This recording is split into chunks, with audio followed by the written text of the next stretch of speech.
ఈరోజు శాసనమండలిలో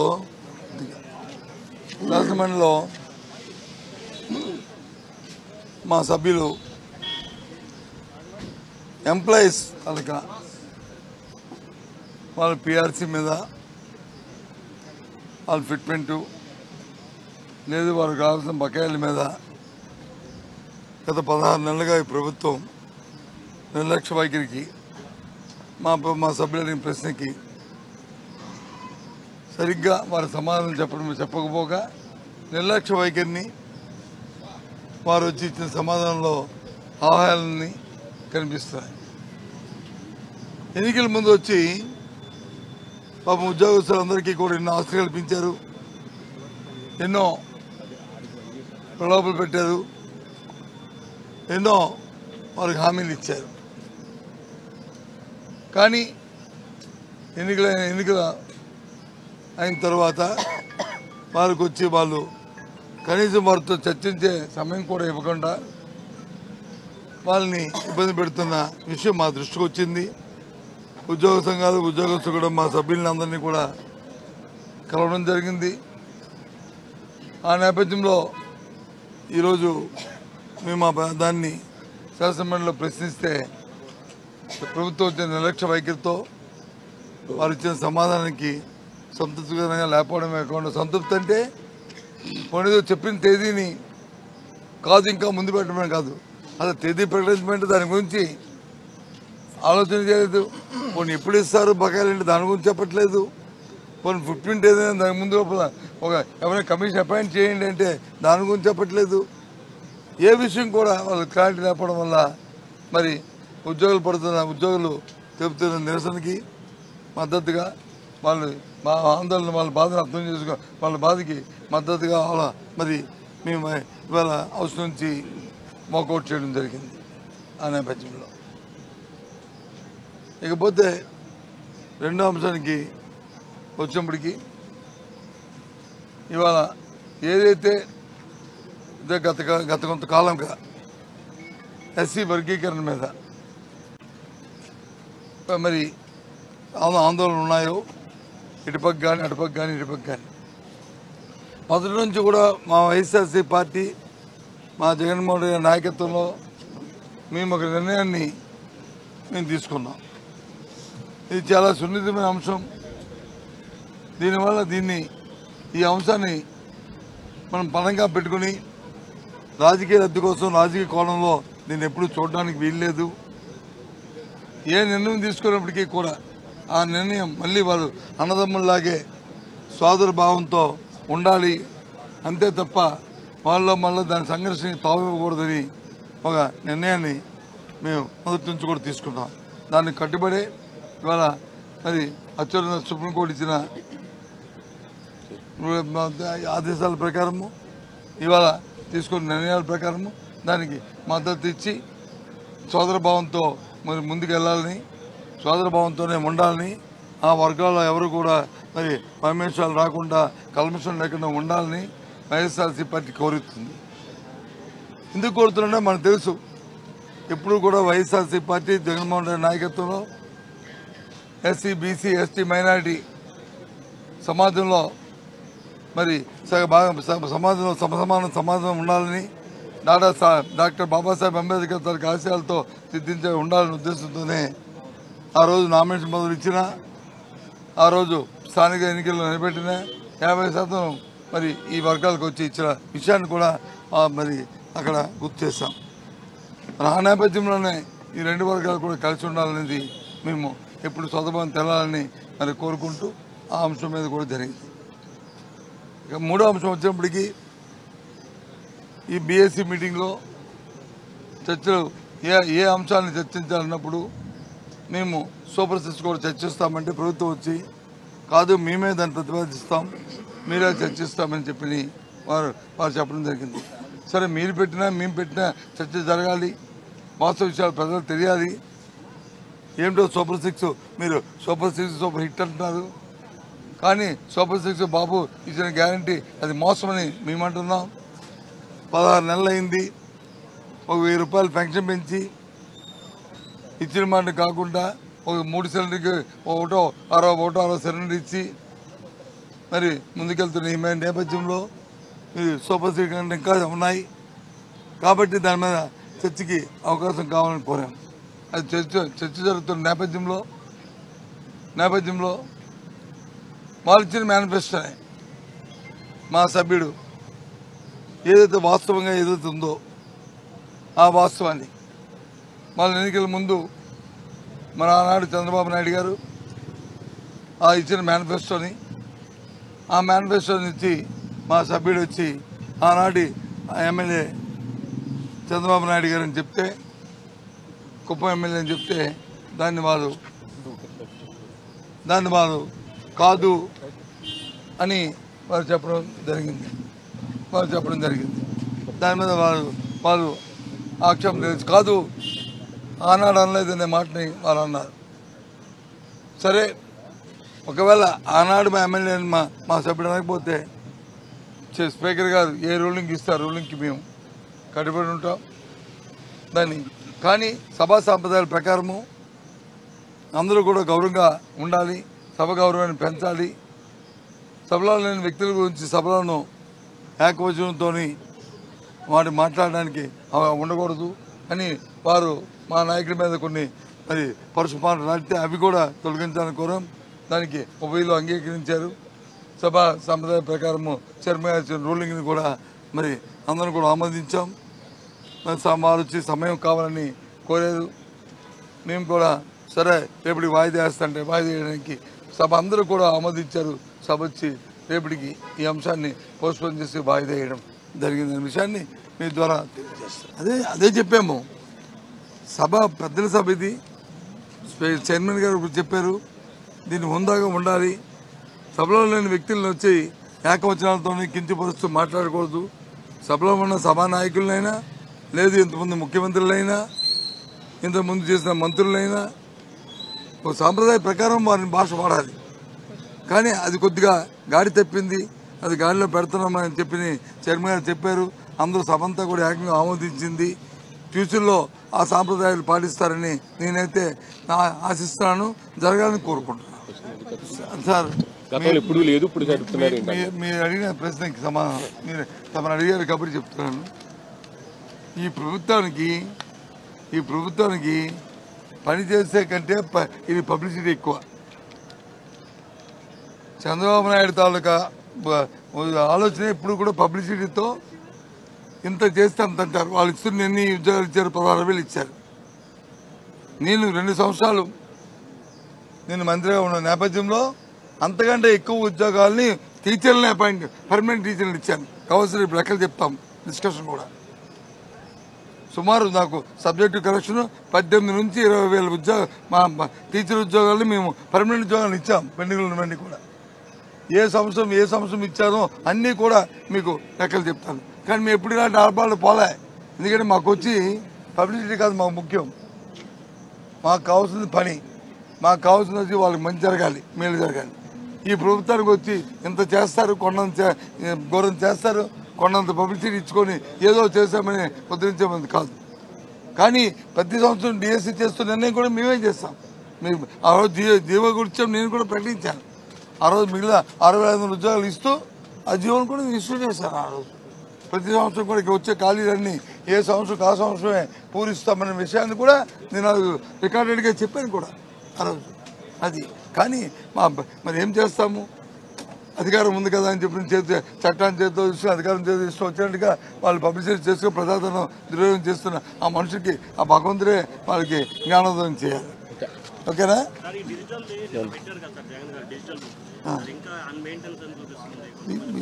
ఈ శాసనసభలో మాట్లాడడం బాగోదు. ప్రభుత్వానికి సంబంధించిన విషయాలు ఏమని చెప్పండి, కానీ పార్టీ విషయాలు ఇక్కడ మాట్లాడకూడదు. ఇంకో ఉద్దేశం అనుకోకండి. అది నాట్ వన్ మాట్లాడమంటే అది డైవర్షన్ అవుతుంది.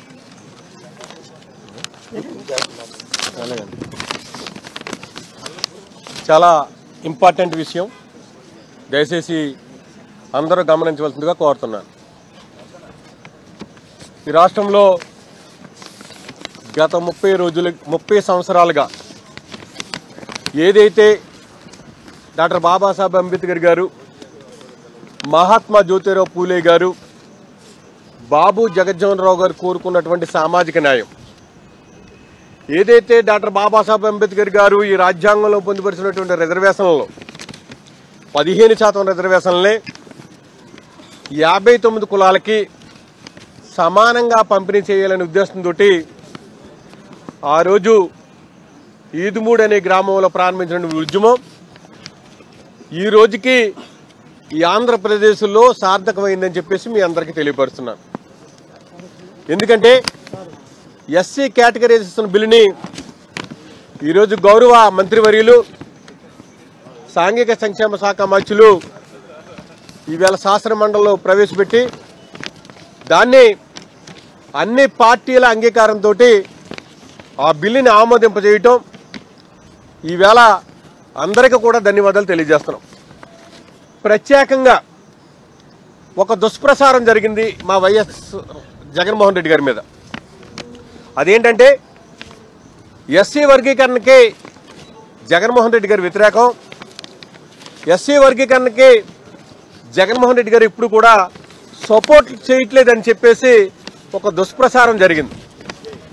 దాన్ని ధీటుగా ఈరోజు ఈ శాసన మండలిలో మా ప్రతిపక్ష నేత శ్రీ బొత్స సత్యనారాయణ ఆధ్వర్యంలో మా సభ్యులు అందరం కూడా, వైఎస్ఆర్ కాంగ్రెస్ పార్టీ సభ్యులు అందరం కూడా ఈ కేటగరైజేషన్ బిల్లుకి ఆమోదం తెలిపామంటే అది జగన్మోహన్ రెడ్డి గారికి ఈ ఉపకులాల మీద, మాదిగల మీద, మాలల మీద ఉన్నటువంటి అభిప్రాయము, చిత్తశుద్ధి ఏంటో నిరూపణ అయిందని చెప్పేసి అందరిగా మనం చేస్తున్నాం.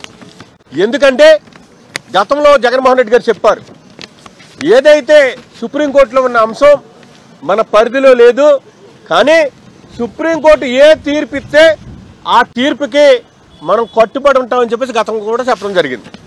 మరి అదేవిధంగా ఈరోజు సుప్రీంకోర్టు ఇచ్చినటువంటి మరి తీర్పుని మా జగన్మోహన్ రెడ్డి గారు సమర్థించారు. దాంతోపాటు మాలా మాదిగులు 2 కళ్ళు, ఈ 2 సామాజిక వర్గాలతో పాటు అన్ని వర్గాలు కూడా మేము సమానంగా చూస్తామని చెప్పి విధంగా ఒక నిర్ణయం తీసుకున్నారు. గతంలో 2019 నుంచి 2024 వరకు ఈ రాష్ట్రంలో ఒక సామాన్యుడైనటువంటి, ఒక పేదవాడైనటువంటి నందిగం సురేష్ గారు అనే వ్యక్తిని తీసుకొచ్చి ఈ రాష్ట్రానికి మొట్టమొదటిసారిగా ఎంపీ చేసినటువంటి ఘనత మా వైఎస్ జగన్మోహన్ రెడ్డి గారి దక్కుతుందని చెప్పేసి అందరిగా మనం చేస్తున్నాం. అదే సందర్భంలో ఎప్పుడూ లేని విధంగా చరిత్రలో ఒక మాదిగ మహిళని, ఒక మాల మహిళని ఈ రాష్ట్రానికి హోంమంత్రిగా చేసినటువంటి ఘనత వైఎస్ జగన్మోహన్ రెడ్డి గారిని అని చెప్పేసి అందరిగా మనం చేస్తున్నాం. అదే సందర్భంలో ఈ పాయింట్ చాలా క్లియర్గా మీరు అబ్జర్వ్ చేయాలి. 75 సంవత్సరాల చరిత్రలో మా ఉమ్మడి తూర్పుగోదావరి జిల్లాలో మా యొక్క మాదిగ సామాజిక వర్గానికి రాజకీయ ప్రాధాన్యత లేని సమయంలో జగన్మోహన్ రెడ్డి గారు నాకు ప్రత్యక్షంగా శాసన మండలి సభ్యుడిగా అవకాశం ఇచ్చి ఈ రాష్ట్రంలో ఎమ్మెల్సీ చేసి చట్టసభల్లో పంపినటువంటి ఘనత శ్రీ వైఎస్ జగన్మోహన్ రెడ్డి గారి అని చెప్పేసి అందరిగా మనం చేస్తున్నాను. అంతేకాకుండా మరి చంద్రబాబు నాయుడు గారు చాలా చెప్తూ ఉంటారు, మాదిగల మీద ప్రేమ వాళ్ళకి వస్తూ ఉంటాడు, ఎస్సీ మాలల మీద ప్రేమ వాళ్ళకి వస్తూ ఉంటారు. చిన్న ఉదాహరణ చెప్తున్నా, గత ఎన్నికలలో మా యొక్క డాక్టర్ బిఆర్ అంబేద్కర్ కోనసీమ జిల్లాలో మరి పి గన్నవరం నియోజకవర్గం నుంచి ఒక దళిత యువకుడికి మహాసేన రాజేష్ అనే వ్యక్తికి టీడీపీ టికెట్ ఇవ్వడం జరిగింది. ఆ ఇచ్చిన సందర్భంలో అక్కడ కొంత వ్యతిరేకత వచ్చినప్పుడు అతన్ని కాపాడుపోగా చంద్రబాబు నాయుడు గారు అతన్ని వదిలేశారు. నేను ఎందుకు చెప్తున్నానంటే, నన్ను ఎమ్మెల్సీగా పెట్టి నన్ను వదిలేయటమే కాదు కానీ ఈ వ్యక్తిని కాపాడాలి, ఒక చిన్నవాడిని కాపాడాలని చెప్పేసి ఆ రోజు శాసన మండలి ఎన్నికలలో స్వయంగా జగన్మోహన్ రెడ్డి గారు నాకు ఓటేసి గెలిపించి మా మీద చిత్తశుద్ధి చూపించారని చెప్పి సందర్భంగా మనవి చేసుకుంటూ, ఈ క్రెడిట్ అంతా కూడా ఈరోజు ఏదైతే బిల్లుని పాస్ చేశారో ప్రభుత్వంతో పాటు మా జగన్మోహన్ రెడ్డి గారికి, మా యొక్క వైఎస్ఆర్ కాంగ్రెస్ పార్టీ ఎమ్మెల్సీలకి, ఎమ్మెల్యేలకి అందరికీ కూడా హృదయపూర్వక ధన్యవాదాలు తెలియజేసుకుంటూ 30 సంవత్సరాల సుదీర్ఘ పోరాటం చేసినటువంటి యువకులందరూ కూడా ధన్యవాదాలు తెలియజేస్తున్నాను. Thank you very much.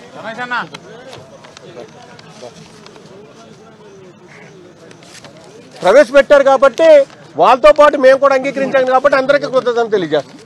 Thank you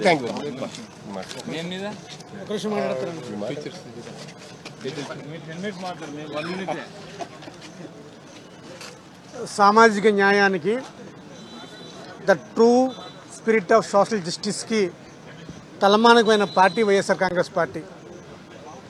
ఈ రాష్ట్రంలో ఎప్పుడూ లేని విధంగా ఉన్న ప్రజలందరినీ కూడా ఏ కులం కూడా వెనకబడకూడదని చెప్పి బీసీ కులాల్లో సుమారు 60 కార్పొరేషన్లు ఏర్పాటు చేసి 60 చైర్మన్లు ఏర్పాటు చేసి ప్రతి కులానికి కూడా ఒక ప్రాధాన్యత ప్రత్యేకత ఇచ్చిన పార్టీ వైఎస్ఆర్ కాంగ్రెస్ పార్టీ.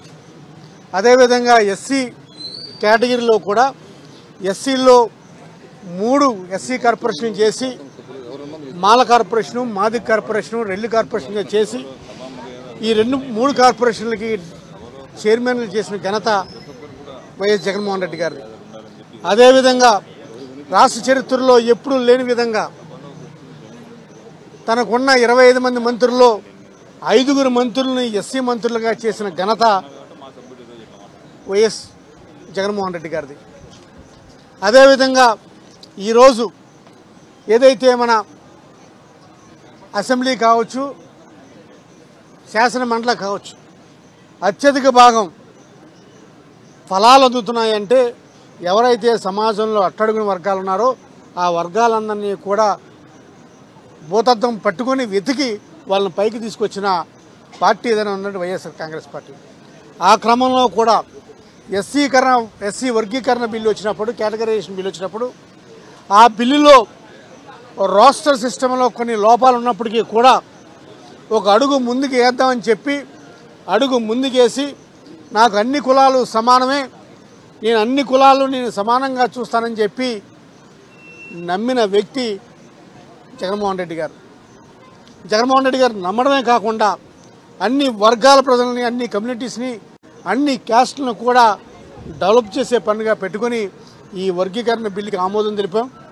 తప్పకుండా ఈ వర్గీకరణ బిల్లు కన్నా ముందు, ఈ వర్గీకరణ కన్నా ముందు ఒక విషయం మర్చిపోతున్నారు.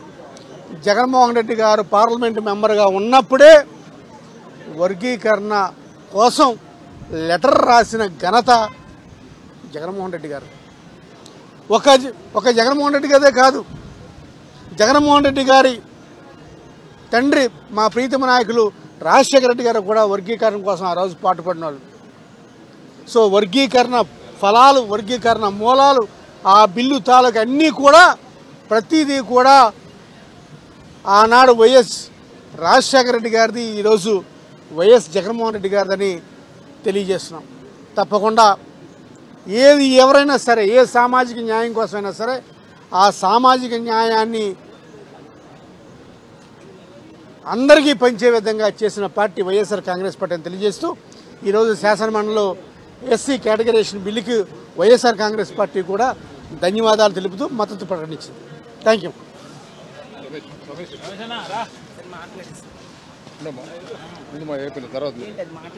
నేనే మాట్లాడట్లే, వార్నింగ్ చెల్లిపోతా. అందరికీ నమస్కారం అన్న.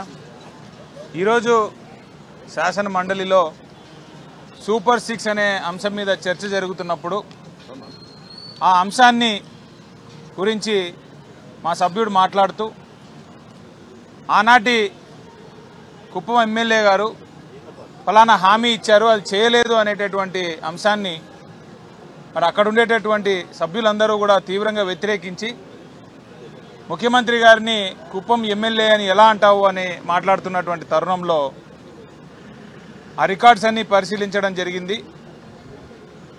సభ చైర్మన్ గారు కూడా సభలో ఇది పెద్దల సభ, ఇక్కడ గౌరవం ఇచ్చిపుచ్చుకోవాలి అని మాట్లాడి ఇక నుండి అందరూ కూడా గౌరవం ఇచ్చిపుచ్చుకునే విధంగా బిహేవ్ చేయాలి అనేటటువంటి మాటలు కూడా అక్కడ జరిగాయి. రూలింగ్ కూడా ఇవ్వడం జరిగింది. కానీ ఇదే విషయం మేము కూడా మా తరపు నుంచి కూడా సభా మర్యాదని, సభా సాంప్రదాయాన్ని కాపాడే విధంగా ప్రతిసారి మా పార్టీ అధ్యక్షులు, మాజీ ముఖ్యమంత్రి వర్యులు జగన్మోహన్ రెడ్డి గారి గురించి మరి ఈ సభలో కానీ ఆ సభలో కానీ కూటమి నాయకులు ఏ రకంగా ప్రస్తావిస్తున్నారు, సభా సాంప్రదాయాన్ని ఏ రకంగా ఉల్లంఘిస్తున్నారు అనేటటువంటి విషయాన్ని కూడా మేము చైర్మన్ గారికి దృష్టికి తీసుకొని వెళ్ళడం జరిగింది. పులివెందుల ఎమ్మెల్యే అన్న ప్రతిసారి కూడా మా తరపు నుండి మరి కుప్పం ఎమ్మెల్యే అనేటటువంటి మాట వస్తే ఏ రకంగా ఉంటుంది, ఏ రకంగా సభా సాంప్రదాయాలు నాశనం అవుతాయనేటటువంటి విధానాన్ని మేము వారి దృష్టికి కూడా తీసుకొని వెళ్ళడం జరిగింది. సో ఖచ్చితంగా సభా సాంప్రదాయాన్ని, మన మనుషుల మీద ఉండేటటువంటి గౌరవాన్ని, వారు రాష్ట్రానికి చేసినటువంటి మంచిని చూసి ఆ సభా సాంప్రదాయాన్ని, ఆ మర్యాదను కూడా కాపాడాలనే విషయంగా ఈరోజు సభలో కూడా జరగడం జరిగింది. మరి ఇక నుండైనా కూటమి నాయకులు ఎవరైనా కూడా గౌరవప్రదంగా సభ నడుపుతారనే ఉద్దేశంతో మేము కూడా ఉన్నామని తెలియజేస్తాం. Thank you.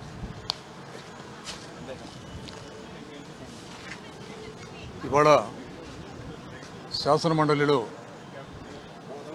ప్రశ్నోత్తరాల సమయంలో గిరిజన సంక్షేమ శాఖ మంత్రివర్యులు రాష్ట్ర గిరిజన ప్రాంతంలో ఉన్నటువంటి ఉద్యోగస్తుల సంఖ్య ఎంత, ఉద్యోగస్తుల భర్తీ ఏ విధంగా జరిగిందని ప్రశ్నకి అసంపూర్ణంగా బాధ్యత లేనటువంటి సమాధానాలు ఇవ్వటం అనేది దురదృష్టకరం. ఎందుకంటున్నానంటే ఎన్నికల సందర్భంలో చంద్రబాబు నాయుడు గారు అరకు వ్యాలీలో వచ్చి బహిరంగ సభలో స్పష్టంగా మాట్లాడాడు. జీవో నంబర్ 3ని సుప్రీంకోర్టు కొట్టివేసింది కాబట్టి వీలైతే జీవో నంబర్ని పునరుద్ధరిస్తాను, సాధ్యం కాని పక్షంలో ప్రత్యామ్నాయ జీవో తెచ్చైనా సరే 100% గిరిజన ప్రాంతాల్లో ఉద్యోగులన్నీ కూడా గిరిజనుల చేతే భర్తీ చేస్తారని వారు మాట్లాడారు. కానీ ఎన్నికైపోయింది, కూటమి అధికారంలోకి వచ్చింది. నిన్న మొన్న జరిగినటువంటి డిఎస్సిలో కేవలం 6% మాత్రమే గిరిజన అభ్యర్థులతో భర్తీ చేసి గిరిజన ప్రాంతానికి తీవ్రమైనటువంటి నష్టాన్ని చేకూర్చి ఇచ్చిన మాటని కూడా నెరవేర్చలేనటువంటి పరిస్థితుల్లో ముఖ్యమంత్రి చంద్రబాబు నాయుడు గారు ఉన్నారు. మేము చాలా స్పష్టంగా చెప్పాం, జీవో నంబర్ 3ని మళ్లీ పునరుద్ధరించడం కష్టమైతే ప్రత్యామ్నాయంగా ఏర్పాట్లు చేయాలి. మీరిచ్చినటువంటి స్పష్టమైనటువంటి హామీనే మీరు మాట తప్పారు. ఇవాళ గతంలో జగన్మోహన్ రెడ్డి గారు ముఖ్యమంత్రిగా ఉండగా ఒక ప్రయత్నం చేశాం. మేము జీవో నంబర్ 3 సుప్రీంకోర్టు కొట్టివేసినటువంటి సందర్భంలో ప్రత్యామ్నాయ ఏర్పాట్లకి అడ్వకేట్ జనరల్ గారిని కూర్చోబెట్టి ఏం చేస్తే బాగుంటుందని ఆలోచన చేసినప్పుడు రాజ్యాంగంలో ఉన్నటువంటి 5వ షెడ్యూల్ ప్రకారం 5వ షెడ్యూల్ క్లాస్ 2 ప్రకారం ఏజెన్సీ ప్రాంతాల్లో ఉద్యోగులన్నీ కూడా గిరిజనులకే ఇవ్వాలంటే, స్థానిక గిరిజనులకి ఇవ్వాలంటే 5వ షెడ్యూల్లో క్లాస్ 2ని సవరించాలి. అది సవరించాలంటే కేవలం ప్రెసిడెన్షియల్ ఆర్డర్తో ఇది సాధ్యమవుతుంది. కాబట్టి రాష్ట్ర ట్రైబల్ అడ్వైజరీ కమిటీ మీట్ అయ్యి ట్రైబల్ అడ్వైజరీ కమిటీ ఒక రికమెండేషన్ తీసుకొని ఆ రికమెండేషన్ ప్రభుత్వం ద్వారా కేంద్ర ప్రభుత్వానికి పంపించి రాజ్యాంగంలో ఉన్నటువంటి 5th షెడ్యూల్ని క్లాస్ 2 అమెండ్ చేసి దానికి సమానమైనటువంటి జీవో నంబర్ 3కి సమానమైనటువంటి చట్టబద్ధత కలిగినటువంటి ప్రెసిడెన్షియల్ ఆర్డర్ ఉన్నటువంటి జీవోని తీసుకురాగలిగితేనే ఇది సాధ్యమవుతుందని ఆ రోజు జగన్మోహన్ రెడ్డి గారు ఒక మంచి నిర్ణయాన్ని తీసుకున్నారు. దురదృష్టం ప్రభుత్వం మారిపోయింది. ఆ ప్రయత్నాన్ని కూటమి ప్రభుత్వం ముందుకు తీసుకువెళ్ళండి. ఒకవేళ మీకు జగన్మోహన్ రెడ్డి గారు ప్రభుత్వంలో ట్రైబల్ అడ్వైజరీ కమిటీ మీట్ అయ్యి ఆ రికమెండేషన్ని మీరు ముందుకు తీసుకెళ్ళడానికి మీకు ఇబ్బందిగా ఉంటే మీ ప్రభుత్వము ట్రైబల్ అడ్వైజరీ కౌన్సిల్ని కాన్స్టిట్యూట్ చేసి దానిలో రికమెండేషన్ తీసుకొని దాన్ని కేంద్ర ప్రభుత్వానికి పంపించి జీవో నంబర్ 3కి ప్రత్యామ్నాయంగా ప్రెసిడెన్షియల్ ఆర్డర్ తీసుకొచ్చి రాజ్యాంగ సవరణకి రాజ్యాంగంలో ఉన్నటువంటి 5th షెడ్యూల్ క్లాస్ 2కి సమాంతరమైనటువంటి ఆర్డర్స్ని తీసుకురామని ఎంతో రిక్వెస్ట్ చేసినా కూడా ఈ ప్రభుత్వానికి చీమ కుట్టినట్టు కూడా లేదు. దీని మీద గిరిజన ప్రాంతంలో ఉన్నటువంటి నిరుద్యోగులు, ఉద్యోగులు, స్థానికమైనటువంటి సంఘాలన్నీ కూడా సంవత్సరం పాటు తీవ్రమైనటువంటి ఉద్యమాలు చేశారు. స్పష్టమైనటువంటి హామీని కూడా మంత్రివర్యులు ఇచ్చారు.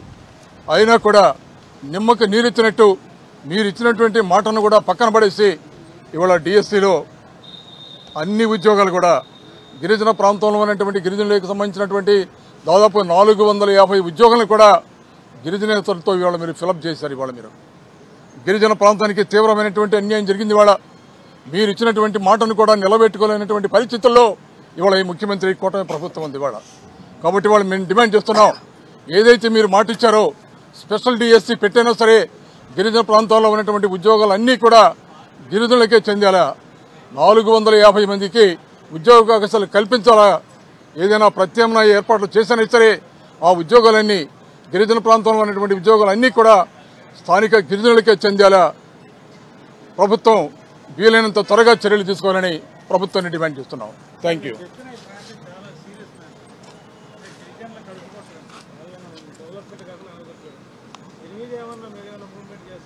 ఆల్రెడీ అదే చెప్పాను మీకు. జగన్మోహన్ రెడ్డి గారు ముఖ్యమంత్రిగా ఉన్నప్పుడు దీని మీద చాలా సీరియస్గా చర్చ జరిగింది. వారు సానుకూలంగా స్పందించి గిరిజన ప్రాంతంలో నిరుద్యోగులుగా ఉన్నటువంటి యువతకి అన్యాయం జరగడానికి వీల్లేదు. ఏ ప్రతిపాదన ప్రకారం సుప్రీంకోర్టు కొట్టివేసిన జీవో నంబర్ 3ని కాదని ప్రత్యామ్నాయంగా మనం ఏం చేయగలమని ఆ రోజు ఉన్నటువంటి అడ్వకేట్ జనరల్ గారు, ఎమ్మెల్యేలు, ఎంపీలు అందరినీ కూర్చోబెట్టి ఇది రాజ్యాంగంలో ఉన్నటువంటి 5th షెడ్యూల్లో క్లాస్ 2 సవరిస్తేనే సాధ్యమైంది అన్నటువంటి ఒక నిర్ణయానికి వచ్చి అది ట్రైబల్ అడ్వైజరీ కౌన్సిల్ ద్వారా మాత్రం వెళ్లాలని వెంటనే ట్రైబల్ అడ్వైజరీ కౌన్సిల్ని కాన్స్టిట్యూట్ చేసి ఒక రికమెండేషన్ సెంటర్కి పంపించడం జరిగింది. అదే చెప్తున్నాను, డెఫినెట్గా మూవ్మెంట్ జరుగుతుంది. ఆల్రెడీ మూవ్మెంట్ జరుగుతుంది. గిరిజన ప్రాంతాల్లో ప్రజా సంఘాలు కానీ, గిరిజన సంఘాలు కానీ, వాళ్లతో పాటు ప్రధానంగా కమ్యూనిస్టు సంఘాలు, కమ్యూనిస్టు పార్టీలు అందరం కలిసి వైఎస్ఆర్ కాంగ్రెస్ పార్టీ కలిపి ఉద్యమాలు చేస్తున్నాం. ప్రభుత్వాన్ని నిద్ర లేపేదాకా ఈ ఉద్యమం జరుగుతూనే ఉంటుంది.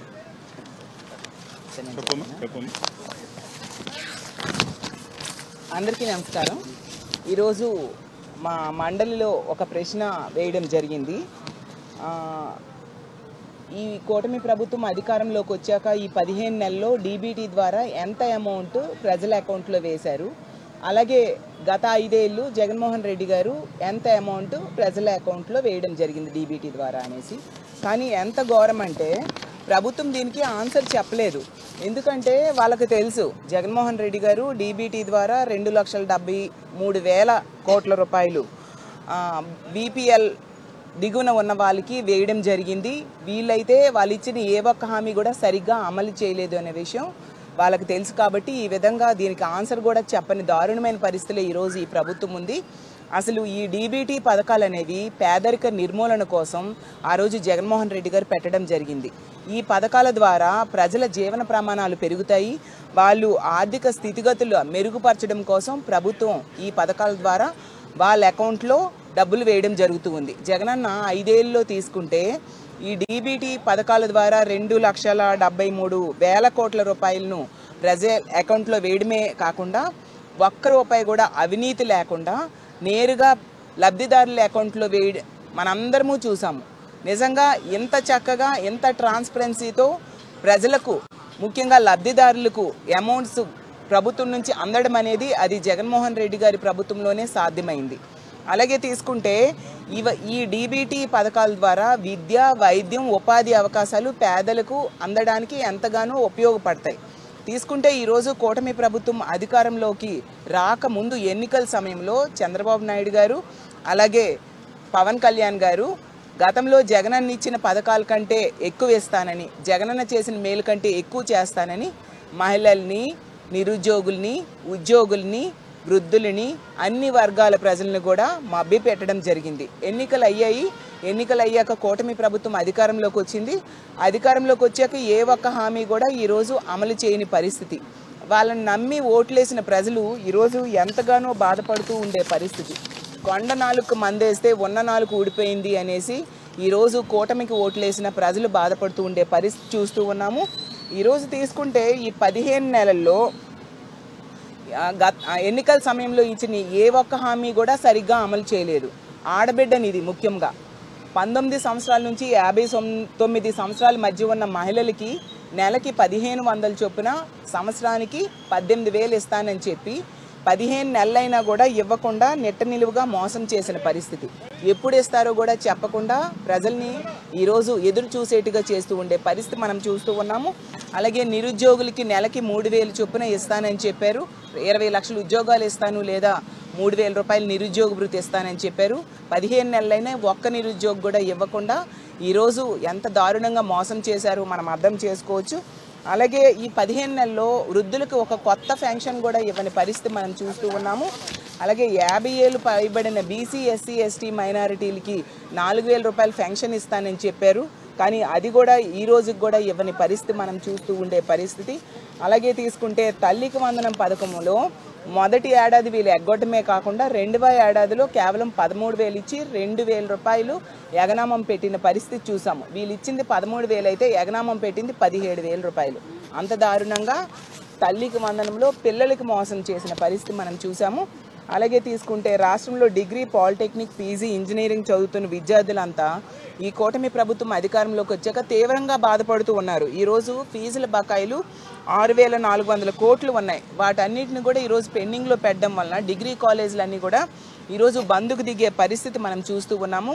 పిల్లలకి సర్టిఫికేట్స్ కూడా వాళ్ళు కాలేజీల నుంచి తెచ్చుకోలేని పరిస్థితి ఈరోజు చూస్తూ ఉన్నాము. అంత దారుణంగా విద్యార్థులకి మోసం చేసిన పరిస్థితి ఈ కూటమి గవర్నమెంట్ అధికారంలోకి వచ్చాక మనం చూస్తూ ఉన్నాము. అలాగే ఆటో డ్రైవర్లకి ఏడాదికి 15,000 ఇస్తామని చెప్పారు. రెండేళ్ళకి కలిపి 30,000 ఇవ్వాల్సి ఉంది. ఈ రోజు కూడా ఇవ్వని పరిస్థితి. వాళ్ళని కూడా నెట్ట నిలువుగా మోసం చేయడం జరిగింది. అలాగే డ్వాక్రా మహిళలకి జగనన్న ముఖ్యమంత్రిగా ఉండేటప్పుడు 0 వడ్డీ పథకం టంచెనుగా ఇవ్వడం జరిగింది. ఈరోజు వీళ్ళ అధికారంలోకి వచ్చాక ఒక్క మహిళకు కూడా 0 వడ్డీ పథకం కోసం నిధులు ఇవ్వలేదు డీబీటీ పద్ధతులు అనే విషయం రాష్ట్ర ప్రజలందరూ కూడా గమనిస్తూ ఉన్నారు. ఈరోజు మహిళలు అయితే ఈ కూటమికి ఓట్లేసిన వాళ్ళు చాలా బాధపడుతూ ఉండే పరిస్థితి, మోసపోయామని బాధపడుతూ ఉండే పరిస్థితి మనం చూస్తూ ఉన్నాము. అలాగే తీసుకుంటే దీపం పథకంలో మొదటి ఏడాది కేవలం 1 సిలిండర్ ఇచ్చి 2 సిలిండర్లు ఎగ్గొట్టారు. రెండవ ఏడాది తీసుకుంటే మొదటి సిలిండర్ ఇచ్చారు. రెండవ సిలిండర్ విషయంలో ఇప్పటికీ లబ్ధిదారులకు వేయాల్సిన డబ్బుల్లో 300 కోట్లు వెయ్యకుండా ఇంకా ఎదురు చూస్తూ ఉండేట్టుగా చేయడం జరిగింది. అంటే ఒక్క పథకం కూడా వీళ్ళు సక్రమంగా అమలు చేయడం చేత కాని పరిస్థితి మనం చూస్తూ ఉన్నాము. అలాగే పెళ్లి కాని ఆడబిడ్డల కోసం ఆడబిడ్డ పెళ్లి కానుక ఇస్తామని చెప్పారు. అది కూడా ఈ రోజు కూడా ఒక్క ఆడబిడ్డకు కూడా ఇవ్వని పరిస్థితి మనం చూసాము. అలాగే న్యాయవాదులకి లాన్ ఇస్తామని చెప్పారు.